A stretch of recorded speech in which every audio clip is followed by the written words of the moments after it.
Kita fokus dulu ke si ibu ini. Nah, jadi gejala-gejala seperti ini bisa datang dari saat kecil. Jadi periksa anak-anak kita. Terkadang nih di anak-anak kita pertumbuhan kaki itu tidak sesuai dengan pertumbuhan badan. Itu harus jeli kita ya. Hati-hati keluarga. Terkadang ada gede sebelah, kecil sebelah kakinya. Betisnya bagian betis. Nah, kalau bagian betis itu ada kecil sebelah atau gede sebelah, segera bawa ke dokter. Segera periksakan diri ke dokter. Segera dicek gitu. Karena biasanya merasakan keluhan sakitnya luar biasa gitu. Terkadang sakitnya tuh yang dirasakan tuh saat malam hari terkadang. Ketika malam hari biasanya menjerit-jerit karena saking sakitnya.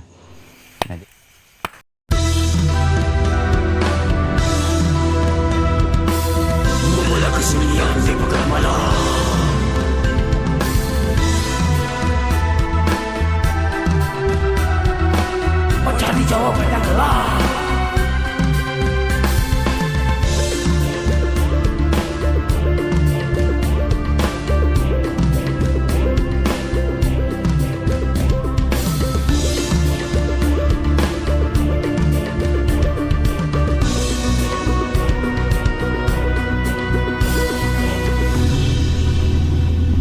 Tebarkan riwayat dimanapun berada.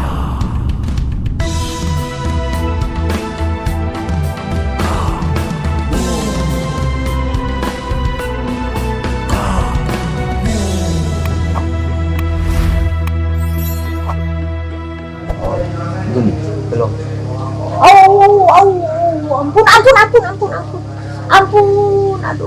Ampun, ampun. Ya Allah, ya Rahman, ya Rahim, ya Allah.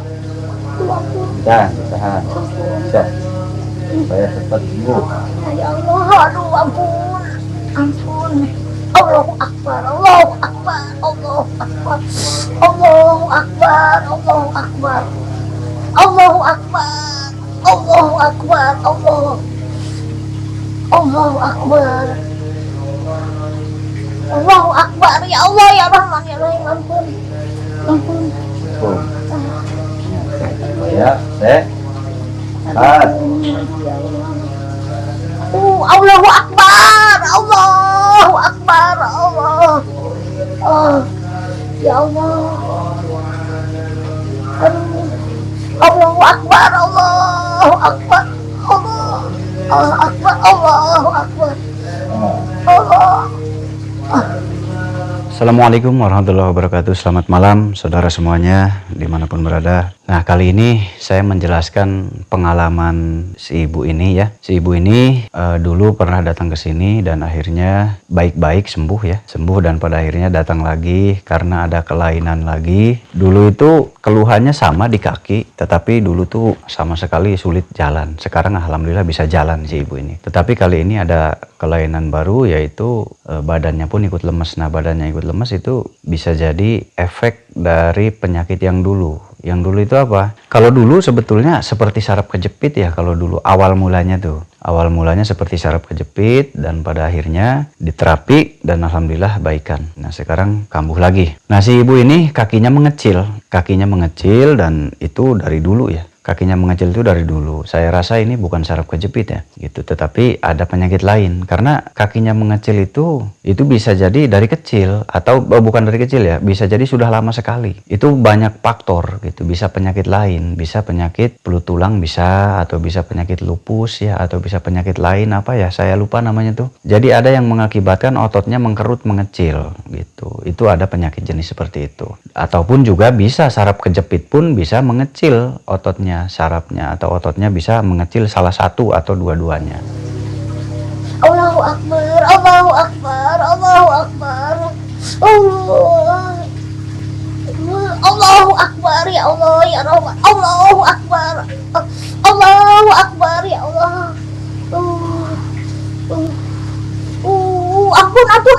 Ampun, ayo Allah. Ampun. Aduh, Gusti Allah.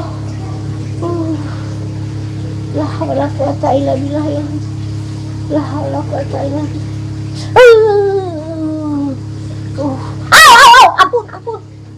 Ampun. Aduh.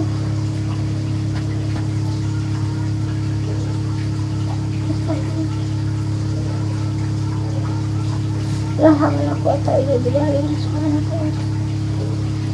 Subhanaka inni kuntu minadz dzalimin. Subhanaka inni kuntu minadz dzalimin. Ya Rahim ya Allah. Gusti Allah. Ya Karim ya Allah. Allahu Akbar, Allahu Akbar ya Allah. Aduh.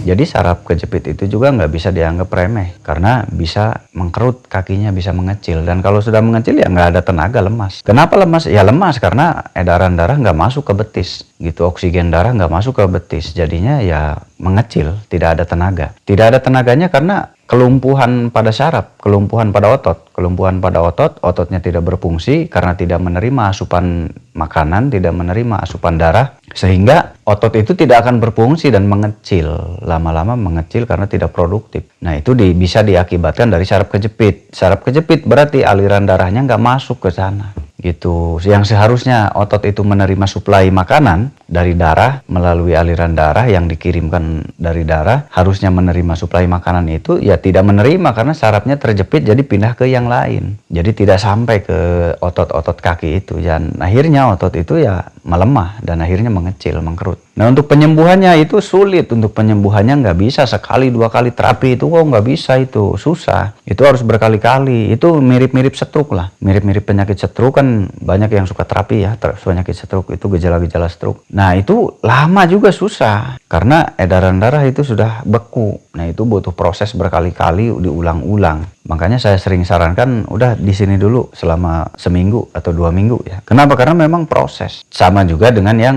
kemarin tuh ada yang gagu ya, yang sulit bicara ya. Nah, yang sulit bicara itu cuman nggak ke video ya kemarin, nantilah mudah-mudahan ada videonya. Itu sama, yang sulit bicara juga ada ketegangan di otot rahang sehingga tiba-tiba sulit bicara. Ada juga yang tiba-tiba tidak melihat, itu ada. Nah kalau kemarin ada yang nggak mendengar ya, telinga udah dijelaskan belum ya kemarin? Nanti kita fokus dulu ke si ibu ini. Nah jadi gejala-gejala seperti ini bisa datang dari saat kecil. Jadi periksa anak-anak kita. Terkadang nih di anak-anak kita pertumbuhan kaki itu tidak sesuai dengan pertumbuhan badan, itu harus jeli kita ya. Hati-hati keluarga. Terkadang ada gede sebelah, kecil sebelah kakinya. Betisnya, bagian betis. Nah kalau bagian betis itu ada kecil sebelah atau gede sebelah, segera bawa ke dokter, segera periksakan diri ke dokter, segera dicek gitu, karena biasanya merasakan keluhan sakitnya luar biasa gitu. Terkadang sakitnya tuh yang dirasakan tuh saat malam hari, terkadang ketika malam hari biasanya menjerit-jerit karena saking sakitnya. Nah jadi perhatikan anak kita, kalau setiap malam itu menangis, menjerit-jerit, terus kakinya kecil sebelah, itu harus segera ditangani oleh dokter, bawa ke dokter gitu, karena dikhawatirkan nanti kalau makin parah sulit diobati nantinya.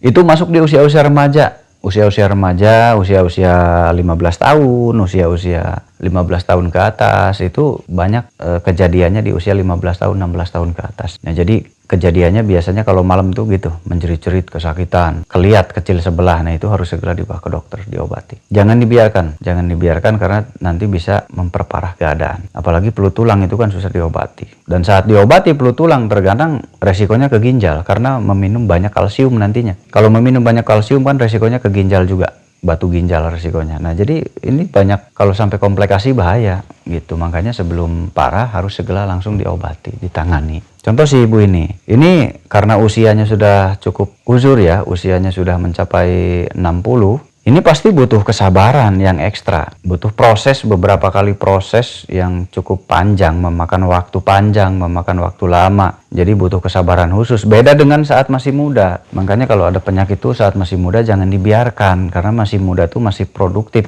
pertumbuhan masih bagus, imun masih bagus. Beda dengan usia-usia sudah 60, sudah 55. Jadi harus segera rutin. Kalau udah usia 55, 50 itu harus benar-benar menjaga kesehatan. Jadi penyakit ini mengecil, mengkerut, mengecil, lalu nantinya ya sulit jalan. Kenapa sulit jalan? Karena nggak seimbang, badannya gede, kakinya mengecil, hampir sebesar tangan, ya pasti lemes gitu. Itu bisa saraf kejepit juga ya, harus diingat ya. Nah jadi terapinya nggak bisa sekali 2 kali. Si ibu ini aja terapi hampir 3 kali ya. Nah besok kita terapi lagi si ibu ini, mudah-mudahan ada perkembangan. Kemarin nanti kita ngobrol-ngobrol sama si ibu ya. Si ibu ini menarik banget, tapi kasihan ya, si ibu ini kasihannya pejuang karena nggak punya siapa-siapa. Si ibu ini kebetulan nggak punya siapa-siapa, seorang diri, tidak punya suami, tidak punya anak, kasihan juga ya. Jadi kita bantu, insya Allah kita bantu full power. Kita jangan sampai dilepas, kasihan. Karena berobat ke dokter juga biaya kan mahal ya. Tentu dengan keadaan sendiri gitu kan, kasihan si ibu ini. Jadi nanti Rebo besok kita ketemu lagi lagi sama si ibu nih. Kita tanya hasilnya setelah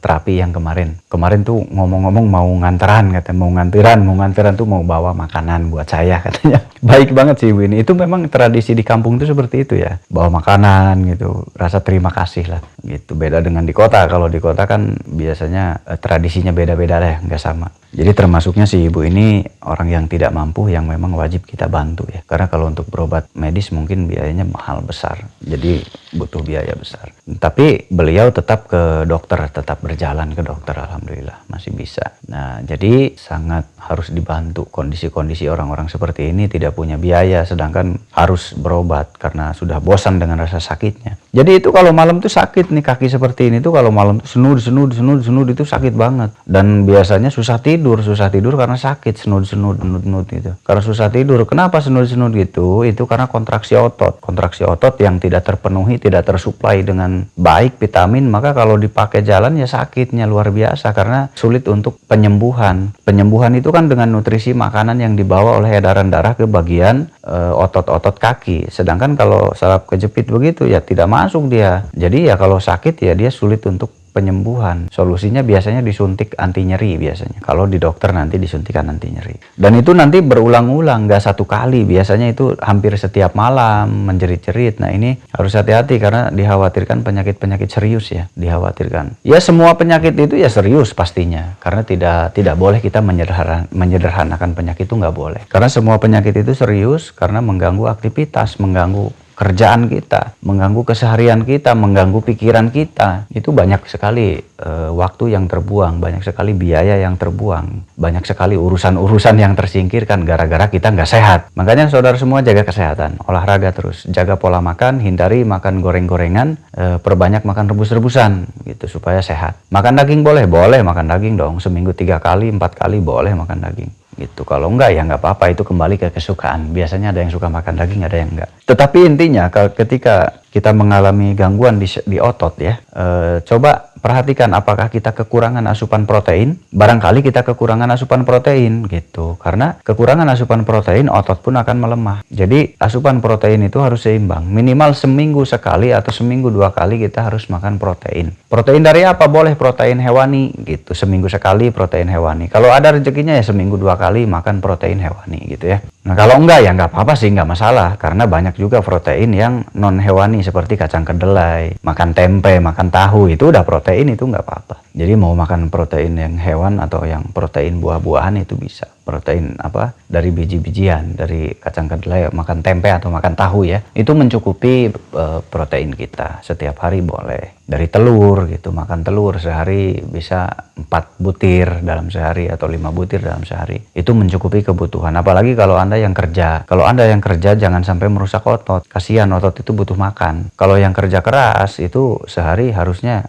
bisa sampai 4 butir gitu dalam sehari ya. Makan telurnya bisa sampai 4 butir. Makan dagingnya ya seminggu 2 kali kalau ada rezekinya ya. Kalau cukup uang. Ya syukur-syukur kalau setiap hari makan ayam, makan telur gitu. Kalau kerja keras seperti kerja bangunan itu kan kerja otot semua tuh. Apalagi ngaduk ya. Apalagi saat ngecor itu kan tenaga gede. Itu harus dijaga ototnya dengan cara makan protein yang banyak supaya terhindar dari saraf kejepit gitu. Karena kalau ototnya sehat, maka saraf kejepit pun akan sedikit resikonya untuk mengalami saraf kejepit kalau sehat ototnya. Tapi kalau kekurangan protein, kekurangan nutrisi, ya bisa saja ada kemungkinan ototnya rusak. Ototnya rusak itu ya nantinya malah sakit-sakitan otot. Frustasi, otot juga punya frustasi nanti. Kalau otot frustasi nantinya begitu. Bisa mengecil, mengkerut karena sakit, karena cedera. Jadi jangan biarkan otot cedera, karena kalau otot cedera tentunya mengganggu aktivitas. Nah seperti ibu ini nanti terapi harus berkali-kali datang. Kalau dekat, kalau jauh kan. Kemarin aja aduh sayang ya jauh, kalau dekat langsung di terapi setiap hari katanya. Resikonya kalau berobat kita jauh itu buang biaya.